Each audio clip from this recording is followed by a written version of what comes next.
刘丽的故事仍在继续。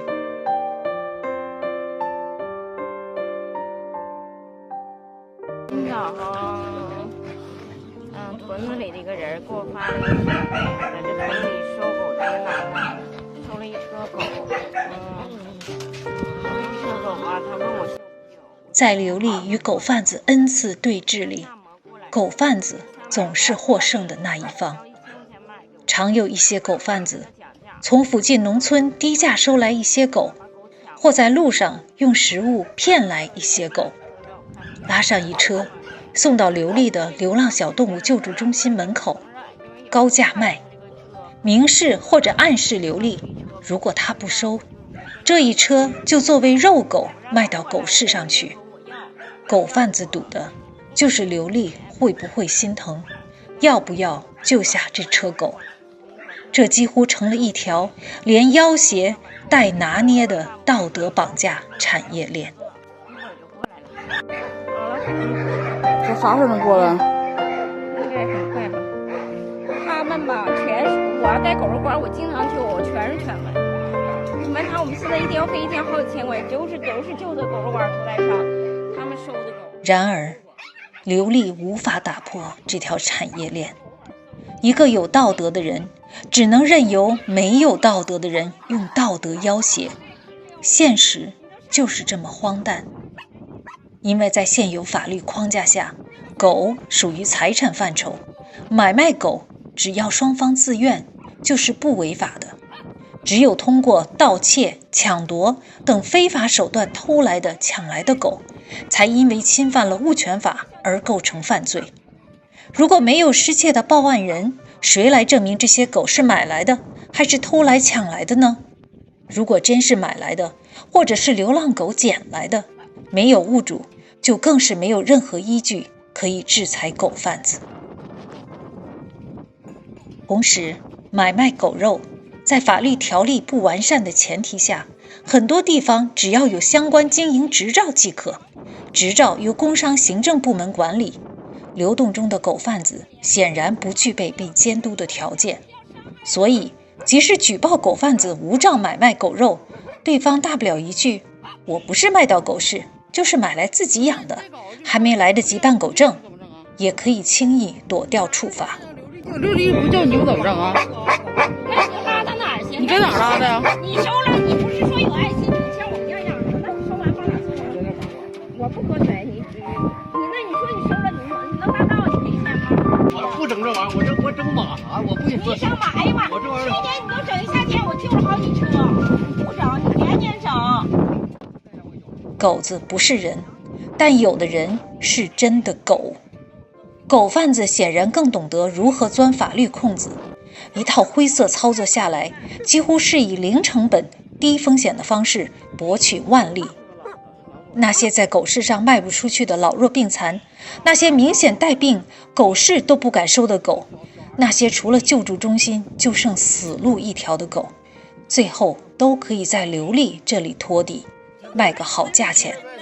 这个恶意满满的恶性循环，消耗的是救助中心本就稀缺的真金白银，是刘丽这样有爱心之人对人间值得的那份信念。而出钱救下这些狗，势必将进一步刺激市场行为。既然流浪动物们成了长期稳定的肉票，狗贩子们更会乐此不疲地四处搜罗，扔到刘丽这里，等他接盘。期待用良知唤醒经济利益驱使下的贪欲，无异于痴人说梦。没有道德底线的人会在巨大利益的驱使下铤而走险。更何况刘丽和刘丽们目前面对的还是个无法可守护的死循环，他们只能用权宜之计延续这些动物的生命，等待流浪小动物保护的立法和执行监管到来的那一天。中国虽然没有出台专门为保护宠物动物制定的法规，但对于现有的防疫法和食品安全法的正确解读，其实已经判定了对犬猫类伴侣动物的宰杀和当作食物流入市场或餐馆是违法行为。给老家伙给他喝点，好了，2个老家伙。盘儿是整个什么吃的啥的，有个狗粮，真的狗粮吃饿了。2022年10月9日，志愿者电话咨询了国家市场监督管理总局有关猫狗肉销售的问题。总局明确答复，没有屠宰检疫规程，不得屠宰销售，猫狗肉销售是违法的。在这点上，总局与农业部对动物防疫法做出了一致的解读。10月12日，农业部也在电话咨询中明确回答志愿者，犬猫屠宰违法，市场销售猫狗肉违法，但是要求投诉当有线索、有证据。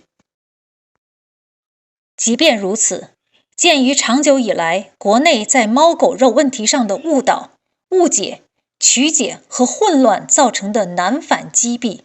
农业部和市监总局两大中央主管部门有必要联合发文，给地方执法部门一个明确的导向。我们再次呼吁地方执法机构，包括农业农村部门和公安局及交通局，联手打击违法运输、贩卖和屠杀猫狗的犯罪行为，并对袖手旁观的渎职政府人员进行追查及惩处，从根上彻底清除这条黑色产业链。在经济和文明发展不均衡的中国，加上某些地方对所谓传统民俗的保护造成的管理上的真空，滋生了狗肉市场的暗夜狂飙。刘丽所在的东北就是狗肉市场的重灾区，特别是在疫情管控的严峻形势下，依靠资源匮乏的地方政府来管理制裁，基本上是眼睁睁看着被贩卖的猫狗坐以待毙。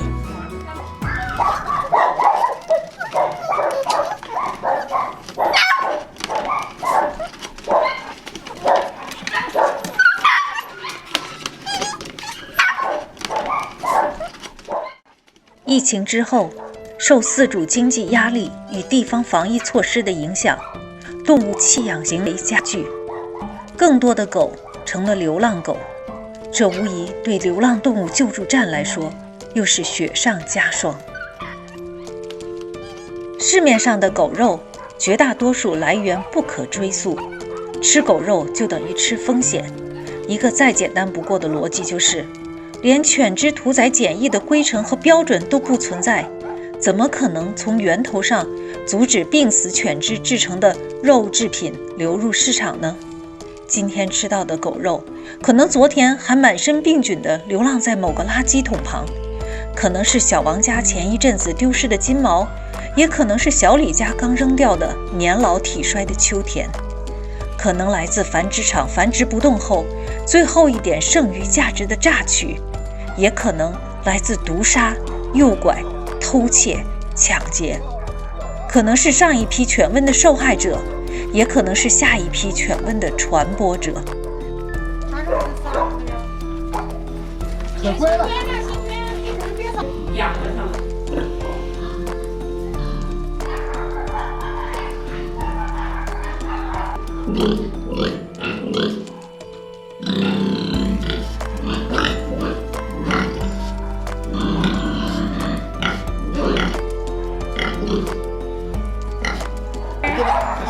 这是咱们救助站的第11个院落，里边有大概60个狗。这些狗在成为狗肉之前，不是正在流浪，就是通往流浪的路上。它们被送上餐桌，也没有任何食安检疫，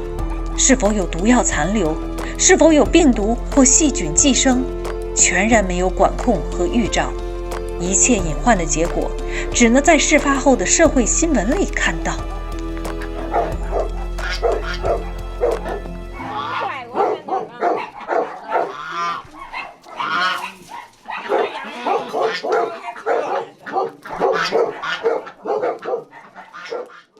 所以，就算无法跟伴侣动物们共情，也希望为了自己的健康和安全着想，不要再吃狗肉了。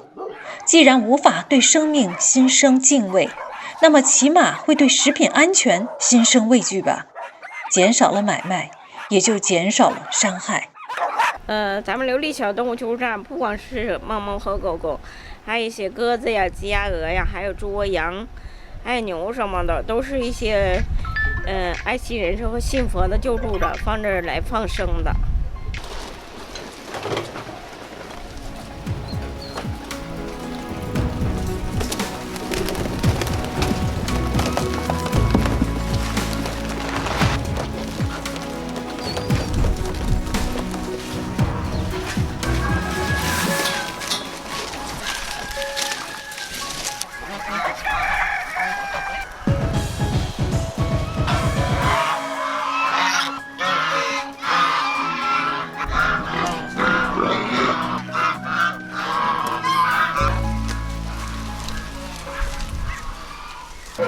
这个地方是盐田岗，这个地方有200多条狗，这个地方就是等着那边基地干完以后，把他们都会搬回去。现在这边落的都是安吉的狗狗，厦门还有新疆的狗，外地的狗基本都在这边。流浪动物问题是世界性问题，不同国家和地区都根据国情采取了相应的措施。比如，在以永远不会出现流浪狗著称的德国，从养狗阶段开始就设计了一系列的复杂严谨的程序，从源头上避免了流浪狗的产生。德国经验几乎可以说是养狗界的天花板，背后是司法的高度关注、政策的导向设定、政府的强力执行和财政支撑、动物保护机构的尽职监督，以及人们的自觉意识和社会规约等方方面面汇聚在一起，合力而成。这几点在现阶段的中国都是没能做到的。今天中国的流浪动物救助主体依然是要靠刘丽这样的民间爱心人士和志愿者们自发组建，用爱发电，走一条知其不可为而为之的艰难道路。因为对流浪动物进行救助和收容，其实是流浪动物产生链条上最末端的解决方法了。如果想从源头堵住流浪动物的产生，走一条可持续的人与动物和谐相处的道路，需要司法机构、政府力量的大力介入，需要对饲主行为进行规范引导，需要社会整体意识的提升甚至跨越。这是一条更长、更远、更为艰难的道路。我是这个爱心人士，就是我们每天给治疗的孩子，这些孩子就是在那个屠宰场，就是屠宰场救下来的孩子们，他们身上都是有病的，失血们很严重的。值得欣慰的是，越来越多的爱心人士和群体正在借助各种网络平台和媒体呼吁动物保护法的尽快出台，为被虐待和屠杀的弱小动物发声。已经有好几个城市出台了地方动物保护管理法规和条例。来3、4年了。我就是天天给这帮孩子到宠物医院来看病、打针。完了，他还负责就是大家捐的物资，来回往家取物资。成天就是照那些老弱病残，像7宝，还有一些就是看的之类的。我们真切的希望刘丽小动物救助站面临的困局只是黎明前的黑暗，